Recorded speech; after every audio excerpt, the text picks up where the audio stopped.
88 हम लोगों ने लगभग 900 करोड़ के करीब हमने माइनॉरिटी का बजट बढ़ाया था एज ए फिनेंस मिनिस्टर, और फिर कैबिनेट का अप्रूवल हुआ था उसमें।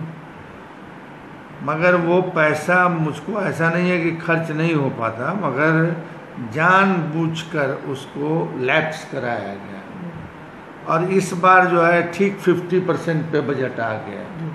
50% पे भी जो बजट आ गया है उसमें भी जो है खर्चा करने में सुस्ती बढ़ती जा रही है, और पिछले साल की तरह जो है फिर वो चाहते हैं कि ये पैसा लैप्स कर जाए।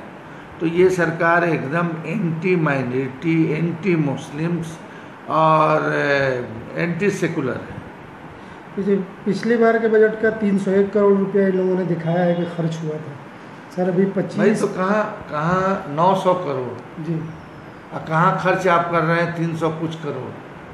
तो आप तो ऐसी में 600 करोड़ रुपया लैप्स करा दिया। तो जब से एनडीए की हुकूमत आई, महागठबंधन की सरकार गई, उस वक्त से बीजेपी के दबाव में नीतीश कुमार जो है बहुत सारा काम नहीं कर पा रहे। मदरसे की हालत से, मदरसा बोर्ड भी, मदरसे की हालत खास्ता है।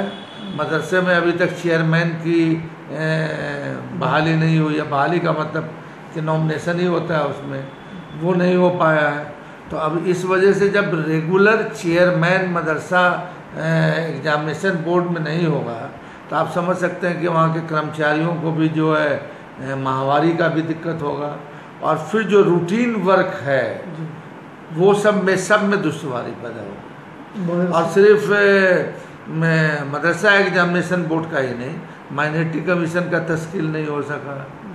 फिर कई ऐसे मसले हैं जो माइनॉरिटी से रिलेटेड हैं, वो सारे अब एक तरह से ठंडे बस्ते में डाले जा रहे हैं। औकाफ की हालत बेहद ख़राब है। ये हम तो कह रहे हैं कि पूरा ओवरऑल माइनॉरिटी हाशिए पे चला गया है महागठबंधन सरकार के जाने के बाद। मदरसा बोर्ड में जो अभी कारगुजार चेयरमैन दिया गया है, पिछली बार वो वहाँ सेक्रेटरी थे और उनको मुअत्तल कर दिया गया था। इस गवर्नमेंट ने उन्हीं को कारगुजार चेयरमैन बना दिया। सुशासन है।